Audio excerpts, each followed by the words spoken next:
할렐루야. 네. 벌써 이제 1월달, 2월달이 지나가고 3월 첫 주일을 맞이했습니다. 실은 지난 2월 14일인가요? 2월 14일부터 이렇게 사순절이 시작되어졌고, 대부분의 또 교회들은 이렇게 주일을 포함한 사순절을 또 지키기 위해서 21일도 사순절이 시작을 합니다.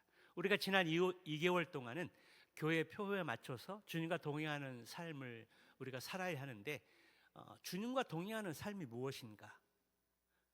주님과 동행할 때 우리에게 드러나는 증거가 무엇인가? 그리고 에녹과 노아의 주님과 동행하는 삶을 살펴보면서 우리도 그러한 믿음의 모델들을 바라보면서 우리가 올해 한 해 동안 주님과 동행하는 삶을 살아야 되겠다는 그런 결단과 각오의 기도의 시간들을 가졌습니다. 이제 늦었지만 우리가 사순절 기간을 또 맞이하면서 사순절의 의미가 무엇이고, 또 우리가 사순절 기간 동안 어떻게 살아가야 되는 것인가에 대해서 우리 말씀을 통해서 함께 살피고 나누고자 원합니다.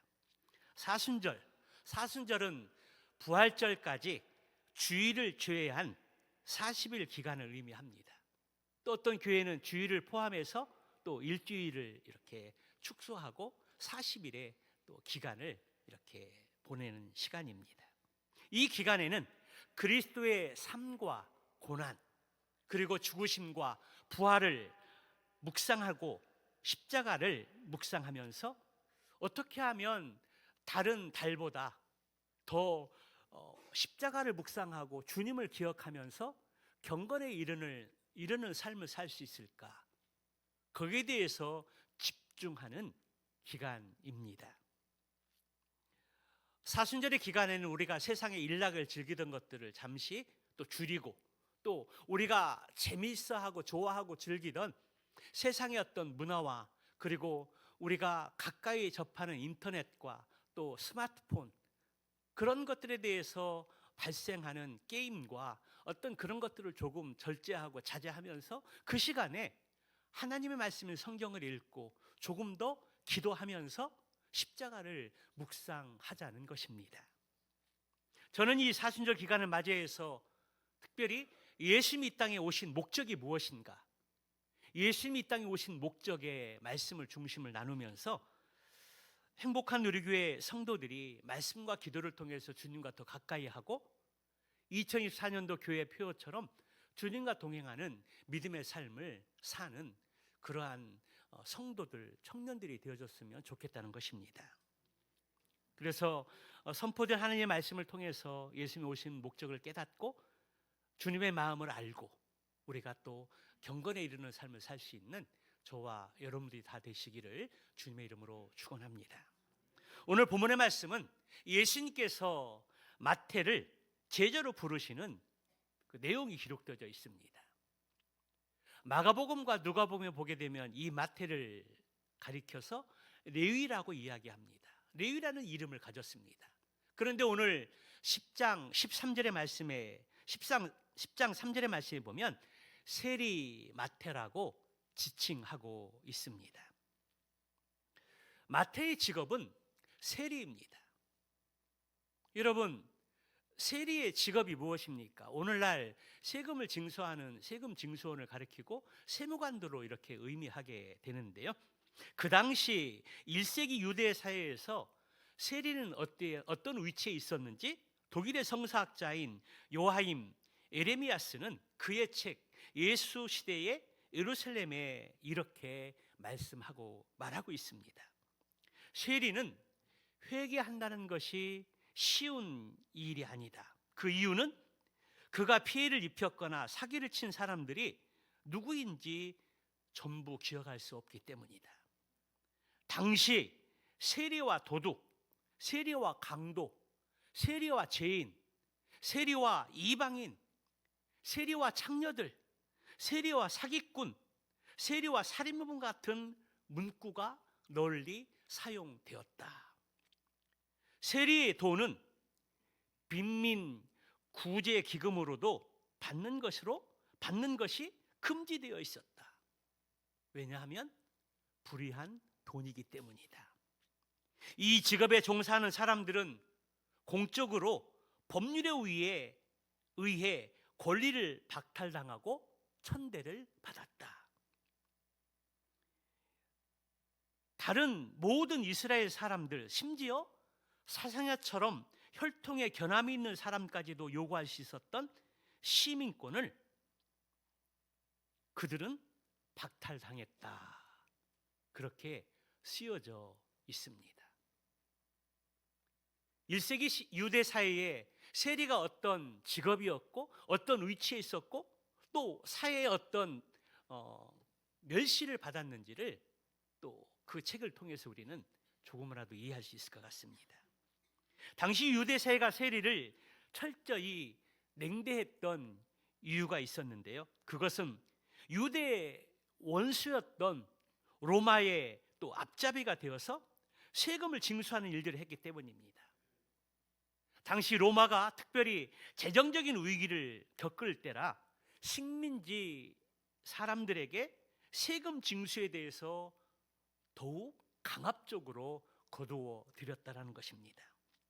유대인들은 인두세와 토지세를 비롯해서 곡식의 10분의 1, 과일과 포도의 5분의 1을 세금으로 내야 했습니다. 세리들은 잔혹하고 포악한 방법으로 세금을 징수했는데요. 통상적으로 정해진 금액보다 더 많은 세금을 징수해서 그 남은 세금들은 자신들이 착복하고 가져갔다라는 것입니다. 그래서 광야에서 가장 잔인한 짐승은 곰과 사자이지만 도시에서 가장 잔인한 짐승은 세리와 기생충이다라고 말할 정도로 그들을 그렇게 바라보았다는 것입니다. 세리가 어떤 직업이었고 어떤 위치에 있었고 그들이 어떤 삶을 살았는지 또 예수 시대의 예루살렘의 책에서 우리는 엿볼 수 있습니다. 오늘 본문은 이렇게 시작합니다. 그 앞구절에 보게 되면 예수님께서 가나안에서 중풍병자를 고치십니다. 그리고 자리를 옮겨서 이제 그곳을 떠나서 지나가시다가 마태가 쇠관에 앉아 있는 것을 주님이 보셨습니다. 여기 쇠관은 항구에서 운임이나 통행료를 받는 세금 징수원입니다. 당시 세리들인데요. 세리들은 로마 치하의 앞제비가 되어서 조국을 등돌리고 힘 있는 로마에 붙어서 동족들의 돈이나 갈취하는 자들로 여겨졌고 바리새인들에게도 이 사람들은 탐욕과 배신의 상징이었습니다. 그런데 우리 예수님께서 세간에 앉아서 통행세를 받고 있던 마태를 보시고 예수님께서 나를 따르라 그러면서 제자로 불러주셨다는 것입니다. 여러분 그때 마태의 반응은 어떠했습니까? 즉시 응답했습니다. 일어나 예수님을 곧바로 따랐다는 것입니다. 자신을 죄인으로 취급하면서 사람 취급하지 않는 바리새인과는 다르게 예수님께서는 지나가시다가 자신에게 다가오셔서 자신을 제자로 불러주셨다는 것입니다. 세리마태는 이 순간을 놓치지 않고 놓치면 평생 후회할 것 같아서 기꺼이 예수님의 부르심에 응답하고 일어나 따라갔다라는 것입니다. 그렇습니다. 중요한 것은 지금 어떻게 살아왔느냐보다 앞으로 어떻게 살아가는 것이 중요합니다. 지금까지는 우리가 죄인으로 살아왔다라면 예수 그리스도를 인격적으로 만나서 우리의 죄를 용서받고 의인의 삶을 살아가면 되는 것입니다. 비록 내가 지금까지는 죄인으로 살아왔다 할지라도 이제는 하나님의 자녀로 살아가는 것이 중요하다라는 것입니다. 주님의 부르심에 순종해서 우리 예수님께 보여주신 삶의 길이 우리의 길이 되고, 예수께서 말씀하신 진리가 우리의 삶의 기준이 되며, 예수님의 십자가의 고난이 우리의 생명을 풍성하게 한다는 믿음을 가지고 주님을 따라가는 것이 중요하다라는 것입니다. 그러므로 하나님의 말씀에 대한 믿음의 순종이 없다거나 하나님을 따르는 신앙이 없다면 그 믿음은 거짓 신앙일 수 있습니다. 하나님 말씀에 대한 순종, 그리고 하나님을 바로 알고 하나님이 어떤 분이신가 믿음으로 따라가는 것, 그것이 우리의 삶 가운데 너무나 중요하다는 것입니다. 그러한 결단과 헌신이 없다면 그 신앙은 어쩌면 가짜일지 모른다는 것입니다. 독일의 보네퍼 목사님의 말씀대로 하나님의 값비싼 은혜를 싸구려 은혜로 전락시키는 일이 될 수 있다는 것입니다. 그러므로 우리는 언제 어디서든지 선포되는 하나님의 말씀을 통해서, 그리고 개인적으로 말씀을 읽고 그 말씀을 접할 때 하나님께서 우리에게 원하는 것이 무엇인지, 또 하나님의 부르심이 있다라면 기꺼이 순종해서 주님을 따라갈 수 있는, 그리고 헌신할 수 있는 저와 여러분 모두가 다 되시기를 주님의 이름으로 축원합니다. 마태는 세리인 자신을 주님의 제자로 불러주신 것에 대해서 너무나 감사하게 생각을 했습니다. 동족들은, 또 바리새인들은 자신을 사람 취급도 하지 아니하고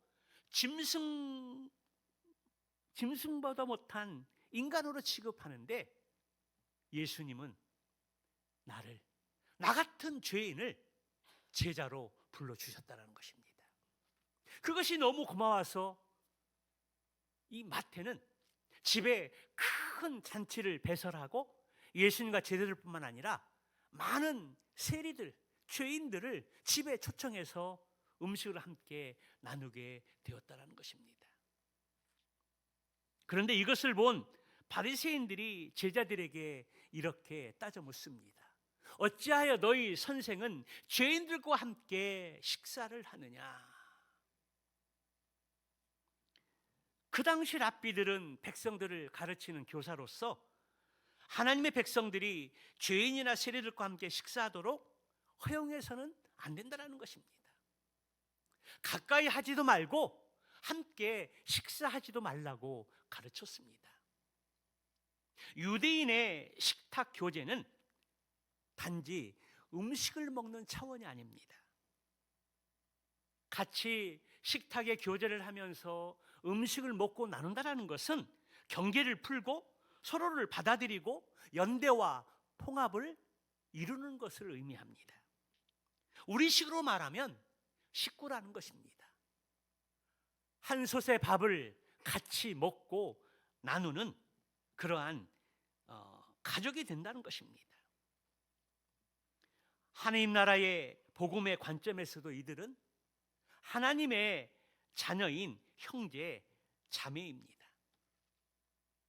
그래서 우리가 함께 식탁 앞에서 식사하며 교제하는 것이 얼마나 의미가 있고 뜻깊은 뜻이 담겨 있는지 모릅니다. 함께 초대해서 또 신방하면서 같이 식탁을 나누고 교제하면서 하나님의 은혜가 무엇이고, 그리고 내 인생의 주인이 누구이시고 우리는 어떻게 하나님을 알아가야 되는지, 그 식탁의 교제를 통해서 그러한 이야기들이 또 서로 소통할 수 있다라는 것입니다. 그래서 바리새인들은 예수님과 제자들이 세리와 죄인들과 함께 식사하는 것을 보고 비난하면서, 그리고 그들을 정죄하고 그렇게 했던 것입니다. 그러므로 우리가 사회생활을 하면서 사람을 잘 분별해서 새기는 것은 너무나 중요합니다.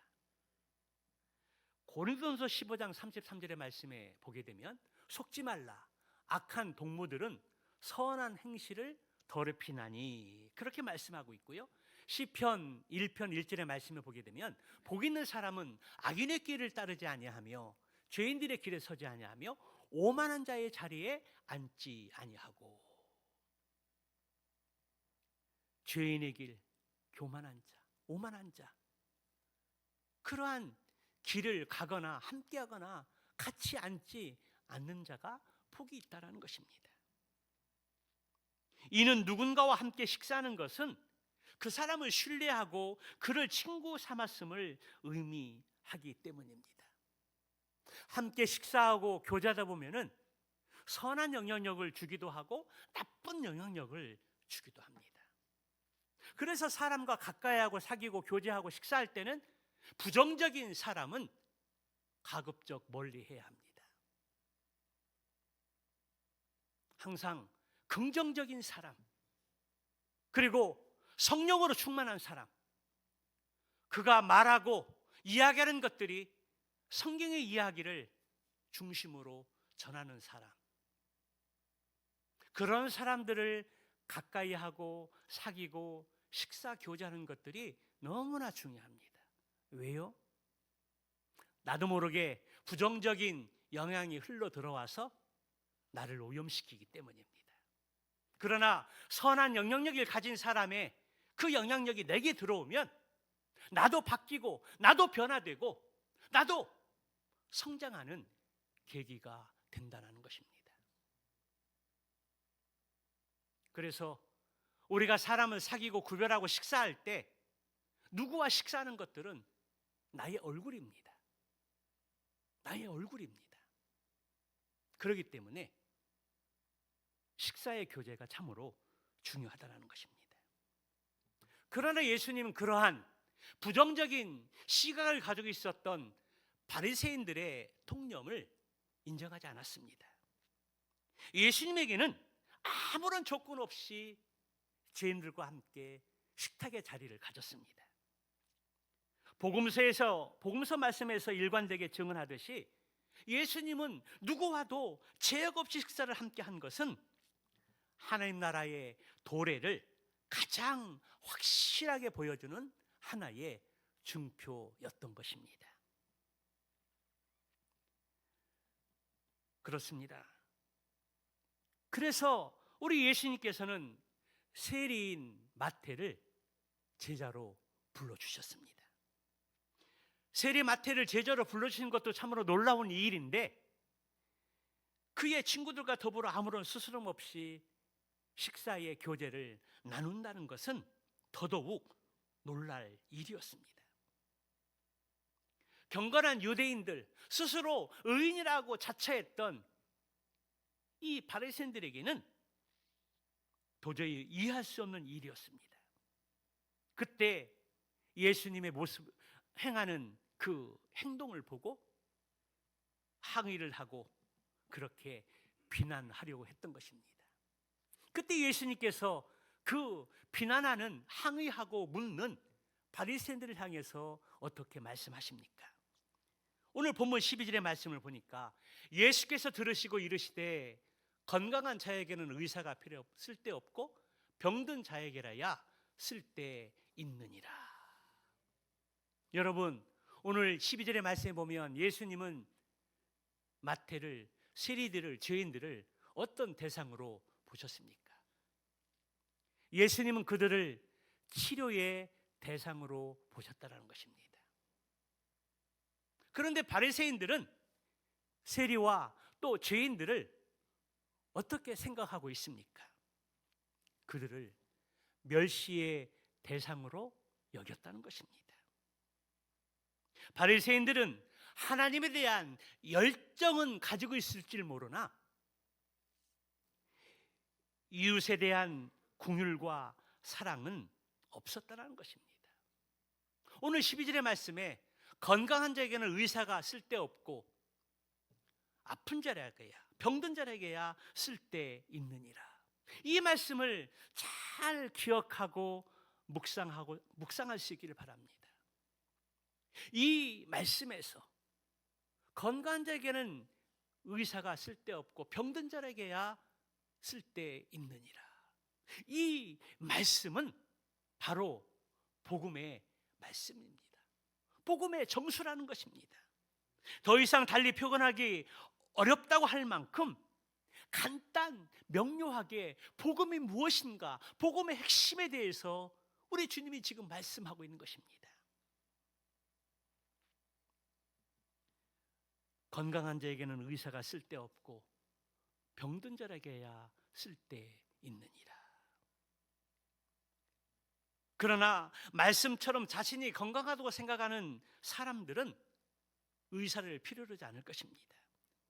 마찬가지로 바리새인들처럼 스스로 자신을 구별해서 자신이 의롭다라고 여기고 자신과 다른 사람들은 죄인이라고, 바리새인들이 성전에 나아가서 기도할 때 하나님, 제가 세례와 같지 않음을 감사하나이다 라고 기도했던 것들 우리는 기억합니다.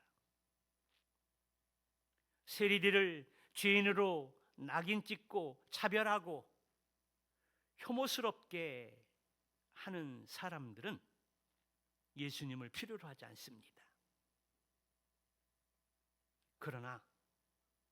그리고 그들은 예수님도 죄인으로 낙인 찍고 어떻게 하면 예수를 죽일까 기회를 엿보고 있었던 것입니다. 그래서 예수님은 어쩔 수 없이 저들이 죄인으로 낙인을 찍고 차별하고 혐오하는 사람들과 함께 하실 수밖에 없었습니다.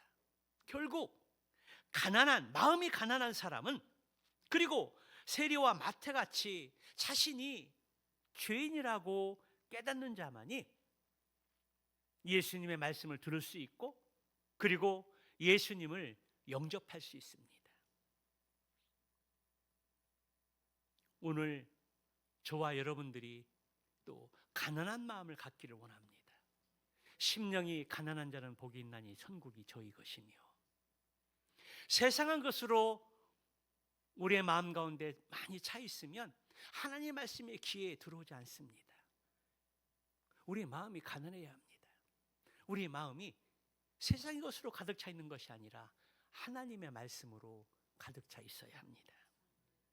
예수님은 더 나아가서 13절 상반절의 말씀에 이렇게 말씀합니다. 우리 13절의 말씀 한번 같이 읽어보도록 할까요? 같이 봅니다. 시작. 너희는 가서 내가 긍휼을 원하고 제사를 원하지 아니하노라 하신 뜻이 무엇인지 배우라. 오늘 이 말씀은 호세아서 말씀입니다. 오늘 예수님께서 호세아서 이 6장의 말씀을 인용을 하면서 말씀해 주고 있습니다. 그리고 이 말씀에서 하나님이 원하는 것이 무엇인가 대해서 우리에게 말씀해 주고 있다는 것입니다. 여러분, 하나님께 우리에게 원하는 것이 무엇입니까?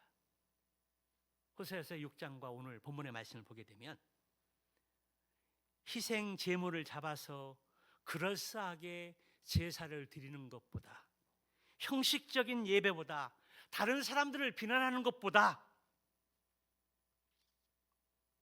다른 사람을 사랑으로 자비로 품는 것을 원하신다는 것입니다. 하나님께서는 십계명과 율법을 형식적으로 지키며 자기 의에 빠져 사는 것보다 온 선지자의 율법의 핵심 강령인 하나님을 사랑하고 이웃을 사랑하는 것을 지키는 것을 우리 하나님이 원하신다는 것입니다. 하나님께서는 주일마다 교회에 와서 예배를 드림으로써 신앙의 도리를 다 했다라고 생각하는 것보다 자신의 삶의 자리에서 구체적으로 하나님의 말씀을 실천하는 것을 더 원한다라는 것입니다. 한마디로 하나님께서는 자신이 하나님의 백성이다, 경건한 신앙인이다, 세상과 다르다라고 자의식에 안주해서 사는 삶보다 하나님의 다스림에 순종하며 하나님의 들은 말씀을 어떻게 하면 내가 실천해서 주님의 뜻을 이루어갈 수 있을까, 그러한 삶을 살아가는 사람들을 우리 하나님이 원하신다라는 것입니다. 그렇습니다. 예배를 마친 이후에 우리가 양무림을 마치고 이제 가정으로 돌아가서 한 주간의 삶을 살게 될 때 실상은 그 한 주간의 삶은 생활의 예배라는 것입니다. 우리가 먹고 마시고 자면서 우리가 일하면서 그 모든 것들, 사람을 만나는 것들, 그 모든 것까지도 다 생활의 예배라는 것입니다. 생활의 예배를 통해서 우리가 예수님의 성품을 나를 통해서 나타내고 드러내고 그리고 소금과 빛의 삶을 살면서 은연중에 그리고 어떤 목적을 가지고 나를 통해서 주님이 믿지 않는 세상의 사람들에게, 직장의 동료들에게 전달해 가는 것입니다. 늘 하나님이 나에게 원하는 것이 무엇인지, 내가 어떤 말을 하고 어떤 행동의 삶을 살 때 하나님이 기뻐하시는지 우리는 그것을 기억하고 의식하면서 삶을 살아야 된다는 것입니다. 그것이 바로 생활의 예배입니다. 그런데 우리가 한 주간 동안 생활의 예배에서 실패하게 되면 주일날 1시간 나와서 드리는 예배가 하나님 앞에 온전히 드려질 수 없다는 것입니다. 우리가 생활의 예배에서 철저히 실패하고 하나님을 기뻐하시는 삶을 살지 못했는데 이 1시간 예배를 드린다고 우리가 온전한 예배를, 하나님이 원하신 예배를 다 드렸다라고 자신 있게 말할 수 있을까요? 그렇지 않다라는 것입니다. 생활의 예배에서 실패한 자는 오늘 1시간 드리는 예배에서 온전히 회복할 수 없습니다. 그러나 생활의 예배에서 하나님을 의식하고 하나님이 기뻐하시는 일들이 무엇이고 어떻게 하면 하나님의 뜻을 이루어갈 수 있는지 그것을 의식하며 그러한 중심으로 삶을 살아간다면 주일날 예배 시간이 더욱더 기다려지고 어떻게 하면 또 선포된 하나님의 말씀을 통해서 하나님의 마음을 품고 하나님의 뜻을 또 기억하면서 한 주간을 살아갈 수 있을까 발버둥 치게 된다는 것입니다. 주일 예배와 그리고 한 주간의 일주일의 예배를 구분하는 것이 아니라 그것을 하나로 보고 생활, 즉 예배라는 그 삶으로 우리의 삶을 온전히 하나님 앞에 드려야 한다는 것입니다. 오늘 예배를 통해서 선포된 하나님의 말씀을 통해서 내가 죄인이라는 것들을 자각하고 그럼에도 불구하고 하나님이 나를 사랑하셔서 예수 그리스도의 십자가 보혈의 피로 믿는 자마다 구원해 주시고 하나님 자녀 삼아 주시는 그 은혜를 기억하면서 이제 세상으로 나아가서 어떻게 하나님의 자비를 베풀고 그리고 어떻게 하나님을 사랑하고 이웃을 사랑할 것인가 실천하는데 우리의 삶에 초점이 맞춰져야 하는 것입니다. 오늘 이 예배를 통해서 그러한 하나님의 마음을 알고 하나님의 뜻을 또 실천해 갈 수 있는 저와 여러분 되시기를 주님의 이름으로 축원합니다. 이어서 주님은 13절 하반절 말씀에서 이렇게 말씀하십니다. 나는 의인을 부르러 온 것이 아니요 죄인을 부르러 왔노라. 이 말씀은 예수님께서 이 땅에 오신 목적을 분명하게 밝혀주고 있는 말씀입니다. 나는 의인을 부르러 온 것이 아니요 죄인을 부르러 왔노라. 그렇습니다. 우리 예수님은 죄인을 부르러 오셨습니다. 죄인을 구원하러 오셨습니다. 믿음으로 구원받고 하나님의 자녀로 삼고 영원한 천국에 갈 수 있도록 우리에게 약속해 주셨다는 것입니다. 세리와 죄인들은 율법에 의해서 정죄받은 죄인들이지만 택한 백성들에게 환영받지 못한 사람들이었습니다. 물론 그들은 실제적으로 죄인이었고 그들의 삶도 행동도 그리고 부도덕했습니다. 그럼에도 불구하고 주님께서 그들과 함께 식사하셨고 그들 가운데 마태를 제자로 삼아 주셨습니다. 이는 그들이 자신들이 죄인임을 알고 하나님의 공의를 구하는 자들이었다는 것입니다. 그러나 바리새인들은 거칠에만 하나님의 율법을 지켰고 부도덕한 행실보다 더 가증스러운 교만과 위선을 가지고 사람들을 판단하고 사람들을 정죄하고 그리고 예수님까지 비판하며 의인 행사를 했던 것입니다. 예수님은 의인으로 자처하는 자들이 아니라 그들이 죄인으로 낙인 찍었던 세리와 창녀들 그리고 이방인들에게 관심을 가졌고 그들에게 더 복음의 말씀을 더 많이 전하셨고 그리고 그들을 불러주셨습니다. 그래서 주님은 세리와 함께 앉아 식사하셨고 죄인들이 나의 친구라 하심으로써 교만한 바리새인들의 가르침에 찬물을 끼얹으셨습니다. 성경은 이렇게 말씀합니다. 모든 사람은 죄인이다. 의인은 없나니 한 사람도 없다. 이 말씀은 구원받기 전 저를 포함한 여러분 모두를 포함하는 말씀입니다.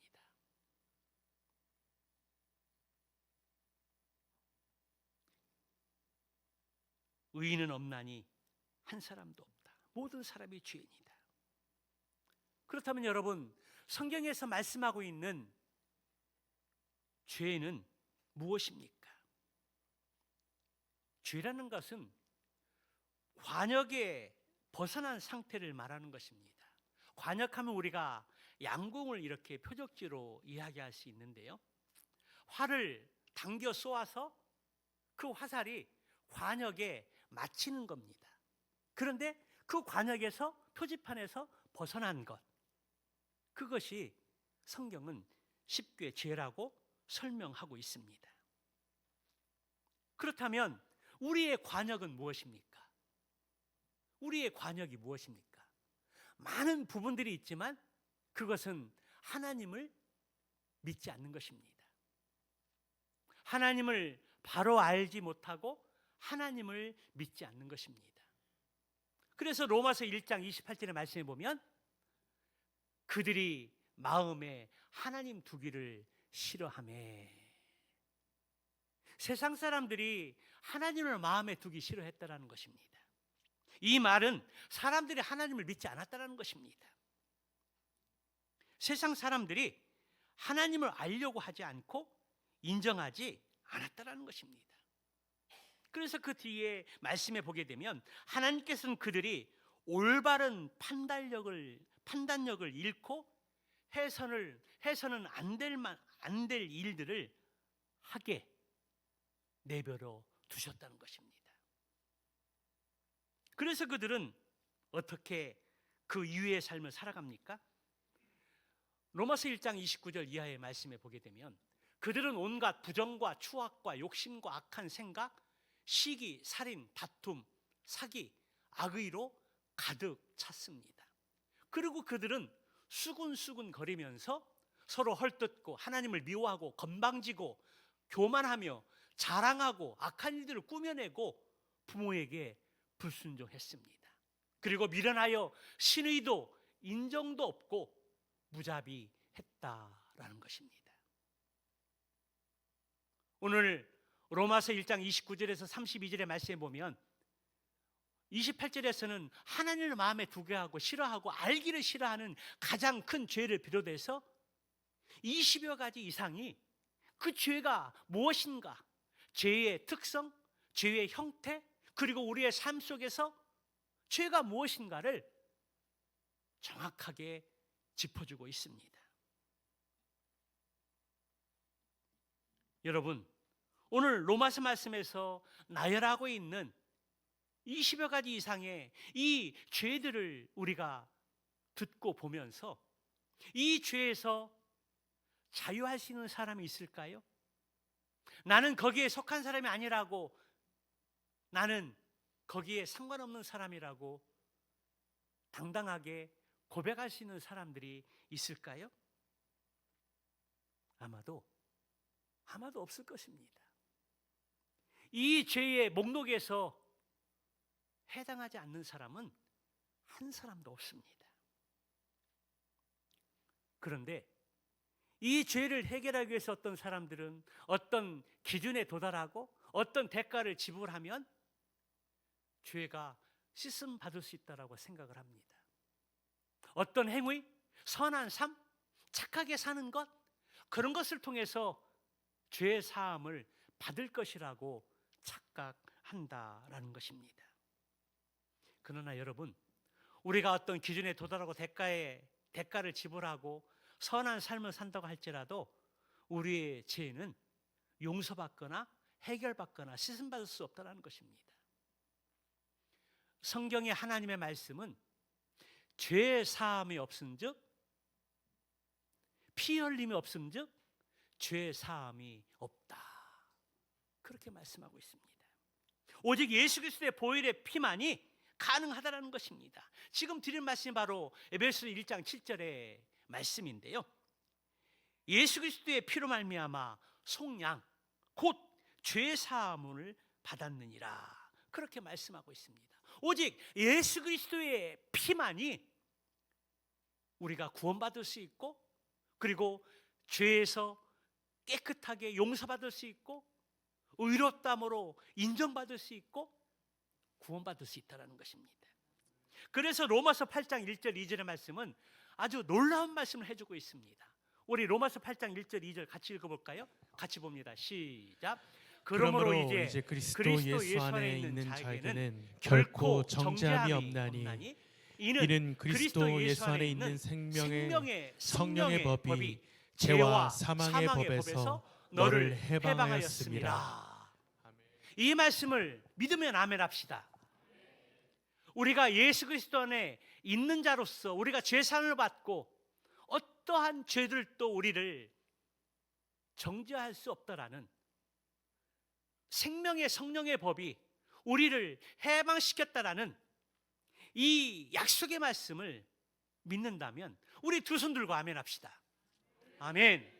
믿습니까? 이건 저의 말이 아닙니다. 하나님께서 바울을 통해서 말씀하시는 하나님의 말씀입니다. 오늘 선포된 말씀을 보면 예수님은 죄로 병든 우리의 마음을 치료하시기 위해서 영적인 의사로 이 세상에 오셨다고 말씀하고 있습니다. 그러므로 용서받지 못할 죄는 하나도 없습니다. 용서받지 못할 사람도 하나도 없다라는 것입니다. 하나님의 인애와 긍휼이 크신 그분 앞에 모든 사람은 소망이 있습니다. 예수님께 나아가는 자, 믿음으로 예수님의 십자가의 죽으심과 부활하심을 믿는 자, 그리고 그를 구주로 믿고 예수님 인생의 주님을 모셔드리고 우리의 모든 죄를 낱낱이 자백하고 회개하고 죄된 삶에서 돌이키게 되면 우리는 하나님이 약속하신 그 놀라운 약속대로 살 수 있습니다. 우리의 죄를 가지고 누가 정죄하거나 비난할 수 없다는 것입니다. 생명의 성령의 법이 우리를 죄에서 해방시켜 주셨기 때문입니다. 사순절 기간입니다. 사순절 기간 동안 우리가 즐기고 누리고 좋아하던 것들 조금씩 줄이고 그리고 절제하는 가운데 이 한 달 동안 더 많은 시간을 투자해서 성경을 읽고 또 기도의 자리에 나아가고 예배의 삶을 통해서 주님의 십자가를 더 깊이 묵상할 수 있는 저와 여러분들의 삶이 되시기를 바랍니다. 사순절 기간 동안 우리 다른 때는 사순절 기간은 다른 때는 바쁘고 분주하고 다른 일들이 있어서 이 주님의 집중하는 시간들을 갖지 못하잖아요. 그래서 이 사순절 기간 동안 더 주님께 집중하고 기도와 말씀과 또 예배를 통해서 십자가를 묵상하고 그리고 하나님께 더 가까이 나아갈 수 있는 저와 여러분들의 삶이 되시기 바랍니다. 그래서 사순절 기간 십자가의 묵상을 통해서 죄인을 부르러 오신 예수님을 인격적으로 만나고 변화된 삶을 통해서 우리가 어디서 무엇을 하든지 하나님이 기뻐하시는 일은 무엇인지 깨닫고 주변에 아직 예수 믿지 않는 분들 또 성경에서 말씀하고 있는 죄인들 그분들을 더 긍휼히 여기는 마음을 갖고 기도하는 가운데 십자가 복음을 증거하고 우리의 삶을 통해서 생활의 예비를 통해서 예수님이 증거되어져서 많은 사람들 주께 돌아오는 그런 은혜와 역사가 우리의 삶 가운데 경험되어지고 간증되어지기를 살아계신 예수님의 이름으로 축원합니다.